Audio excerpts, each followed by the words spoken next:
Want your boss to put some real action behind the rhetoric when they talk about making your workplace more inclusive? Find out how to hold their feet to the fire and demand diversity on the Diversity Dude podcast. Hello, and welcome to the Diversity Dude podcast. I'm your host, Lambert Fisher, marriage and family therapist, award-winning author, and national speaker on the topic of multicultural awareness and diversity. And for those of you who are interested in even more positive and encouraging tips and strategies beyond what I share in podcasts like this, then feel free to check out my award-winning book, Diversity in Clinical Practice, nationally recognized for the unique way in which it addresses the often difficult topic of multicultural awareness and diversity. Designed for more than just therapists, if you are a helping professional in any way, Diversity in Clinical Practice can help you meet the greatest variety of cultural needs possible for those whom you serve.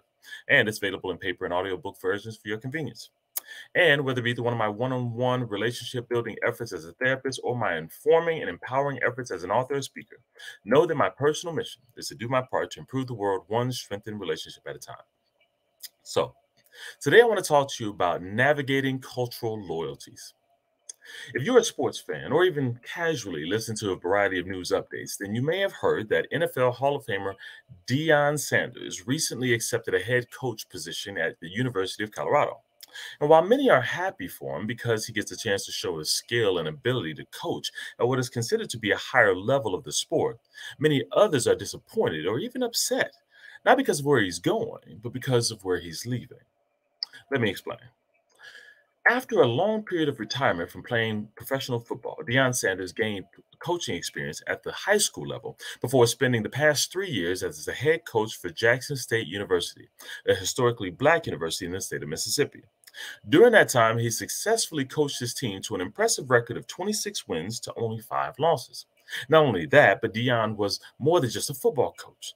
He made intentional efforts to encourage and uplift his players in their personal lives as well, teaching morals and values, helping his players avoid many of the societal traps and poor decisions that have contributed to many similarly talented players losing out on many life opportunities beyond football. Seeing the poor conditions in which his players had to practice and train, and knowing the limited financial resources the university had to work with, Deion also personally invested half of his head coaching salary back to the university for the purposes of renovating their football facilities, contributing to the overall safety and well-being of his players. For 3 years, on and off the field, Deion poured into the players for whom he was responsible. On a broader scope, Deion also brought added value to the university, his players, their fans, as well as historically Black colleges and universities, also known as HBCUs, overall, not only through his winning coaching success, but also via strategic use of his star power. HBCUs were now getting notice from national sports media when they were previously getting ignored. Their players were getting recognition and thus higher likelihood of furthering their football careers beyond college because Deion brought that attention to them. And other HBCUs were getting well-earned attention as well because he brought a sense of credibility to what was long been legitimate but was overlooked until Deion provided a new reason to look, increase in exposure, opportunities, and potentially even more financial donors to further increase and sustain that visibility and success. And as a result of all that effort and value brought by Deion, his success produced a new opportunity. He was invited, and he accepted, the opportunity to be the head coach of the University of Colorado. This is not only considered to be a step up to a university who can offer him over 10 times his previous salary, but an opportunity to be a head coach at a Power 5 conference school, which is considered to be a higher level of the sport. This gives him an opportunity to show that his high school and HBCU college success was no fluke, and that he has the opportunities, the skills to compete with some of the best coaches, players, and teams all around the country. The University of Colorado, a team desiring to return to their winning ways, as well as develop the healthy personal lives of their players, saw the value that Deion could provide to both. What a testament to all of his hard work and investment on and off the field. Unfortunately, there are many who don't see it that way. For many, Deion's acceptance of a head coaching opportunity at a predominantly white University of Colorado is a slap in the face to the players and fans at HBCUs and in many ways the entire community. Some have even speculated that his intentions has never been sincere, and he has always intended to use Jackson State as a stepping stone to a bigger coaching opportunity. As a result, instead of celebrating his success, they verbally tarnish his reputation, past, present, and potential future. So then the question arises as to which one is it? Who's right? Those who celebrate his success and the opportunity he now has to coach in a new environment, or those who call out apparent hypocrisy and at his leaving the students, fans, universities he committed to uplifting? Well, I'll be consistent with my declaration that I can't mind read or suggest that I know every aspect of Deion's decision making. Instead, I want to help reduce the need for and implications of debates that divide friends, family, and neighbors, and even colleagues on this and other related topics that center around cultural loyalties. I put the situation in the category of cultural loyalties because doing so helps me see the similarities between the two seemingly different perspectives. For those of you who lean toward congratulating Dion on his opportunity, I also want you to understand the many of those who have difficulty sharing your view of joy aren't necessarily wishing negativity upon him. Instead, many are simply focusing less on the opportunity he's gaining and more on what they feel they're losing. For 3 years, they had a good thing. They had not just a celebrity name, but the joy of winning football games, and more importantly, someone who made the players and students feel valued. He brought a hope for a better present and future. He committed to putting HBCUs on the map and on the way, and in a way he did with the exposure, notoriety, and actual team success. However, with him leaving, there's a reasonable fear that things will return back to the way that they were. Not only that football success would leave with him, but also the values and hope that existed while he was there as well. While it would be great if he was a catalyst for the beginning of a new era that others can maintain after he's gone, there's no guarantee of that future. In addition to that fear of the implications of the loss, many who had hoped that he would follow in the footsteps of HBCU coaches before him who coached and contributed in one place for decades, many feel offended that he not only left Jackson State University, but left HBCUs altogether, which feels like leaving those who need him and going to those who don't need him as much, leaving those who can't pay for as much for him in favor of those who can pay him more. And this is where those who have difficulty supporting Dion can benefit from an additional perspective. The perspective that his commitment to uplifting Jackson State, the players and fans and HBCUs, does not have to be deleted because he didn't spend his entire career and retire there. As if anything short of a lifelong commitment to a certain place and a certain role is being disloyal to one's community. Too often, college and professional sports organizations are tarnished due to the lack of cultural diversity in the coaching ranks. As unfortunate as this reality is, and the excuses that are frequently used to justify this reality, Dion has the opportunity to take a personal and professional step forward toward changing that trend. Not by being a token hire, but by bringing the successful ways on and off the field that got him to this level.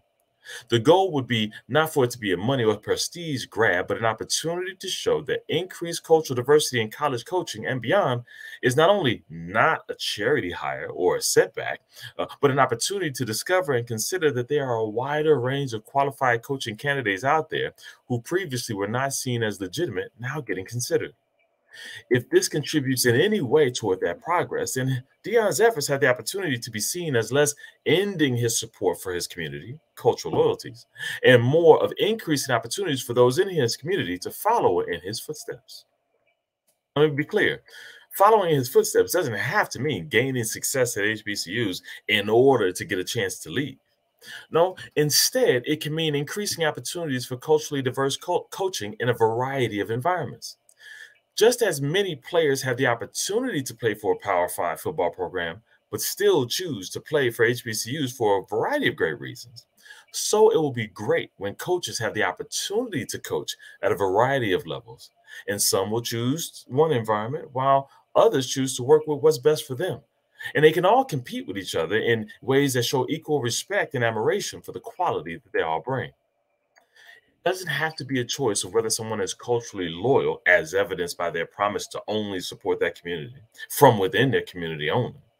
Instead, we can all begin to acknowledge that you can support your community from within as well as outside of your community, making the most of opportunities to expand the potential impact of those from your community within a variety of environments. Even if you're not directly impacted by football or the sports world, know that this trend is not limited to the sports world. Many people feel a similar inner struggle with cultural loyalty concerns in their broader community as well. For example, somebody might ask, should I work in the city, stay in the city, or is it okay if I make the most of an opportunity, a unique opportunity in the suburbs as well? Am I obligated to stay at the public school where I've served faithfully for over a decade or more? Or can I take my talents to a private school that has unexpectedly invited me to a leadership position? Should I stay at the small nonprofit organization that allows me to directly impact those in need in a particular way? Or can I make the most of an opportunity at a larger company who I can help from the inside, see the benefits of investing in nonprofits on the outside like this and more, and impact my community in a different way? My hope for you is that you will be able to see the opportunities around you to support individuals making difficult cultural loyalty decisions. Maybe someone you know is trying to decide what's best for them, but they fear the loss of support they might receive from someone else. Focus less on the person's growth and more on their own loss from the community. And if you encounter someone having difficulty supporting others, learn to empathize with the disappointment that they're feeling from losing something good, while also encouraging them to be happy about the other person's opportunity to also show what they have to offer to the world. Encourage those around you to feel free to do what's best for them and their families, while also showing their cultural loyalties and supporting their community in a variety of ways that fits best for them. And with that, I'll say thanks again for listening in to the Diversity Do podcast. If you have any pressing diversity-related questions that you'd like me to address on an upcoming podcast, or if your organization is in need of a shame-free and empowering guest speaker or training on this often difficult topic, then feel free to have them reach out to me directly at www.lambertsfisher.com. If you know of anyone else who could benefit from a positive and encouraging perspective on the often difficult topic of diversity, feel free to send them a link to this podcast so that they can be encouraged as well, and have them consider my award-winning book, Diversity in Clinical Practice, available in paper and audiobook formats on Amazon.com.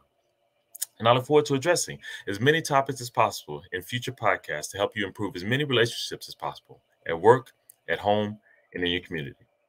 As always, remember this: you don't need to know everything about everyone in order to have a positive impact on someone.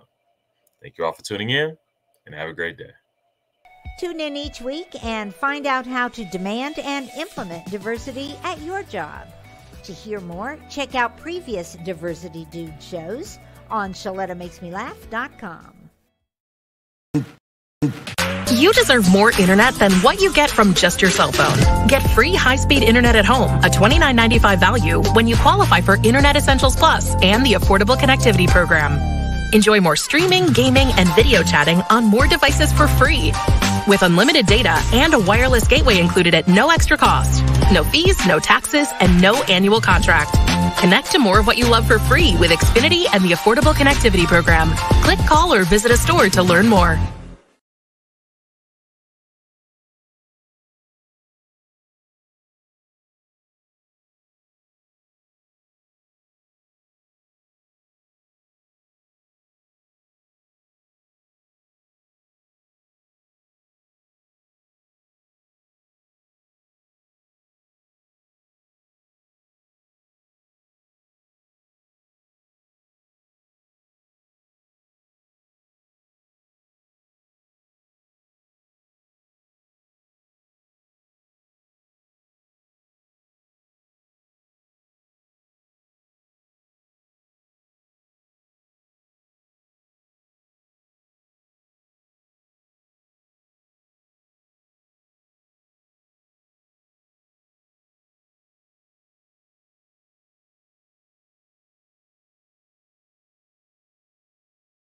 It's back to school time, and that means it's back to cooking breakfast for your kiddos and making school lunches. That's a lot of cracked eggshells and cut-off sandwich crust. Now listen, before you think about throwing those food scraps away, think about recycling them. Ramsey County has a program that can help you do just that, and it won't cost you a dime. Ramsey County has a free food scraps recycling program that lets you collect stuff like apple cores, coffee grounds, and veggie scraps. Here's how it works. Put all those scraps into a compostable bag. Then once a week, drop it off at a free food scrap site by your house. And listen, I understand that life is busy, so if you can't get there once a week, just toss the bag in the freezer until you can find the time to do it. To locate a food scrap collection site near you and to get more information about the program, visit RamseyRecycles.com/foodscraps and tell your friends and family about it. Let's all do our part to help save the planet. All right, did you know I was the Mommy Slam Dunk Champion? Really? Yes, really, don't sound so surprised. Let's see it. Oh, you're ready. All right, here we go. Let's hear the crowd. So go to right, go to left, fake 'em out. Mama, go up, mama! She did it. Again? You can't avoid gravity, but United Healthcare can help you avoid financial surprises by helping you compare costs and doctor quality ratings. United Healthcare. Uh-huh.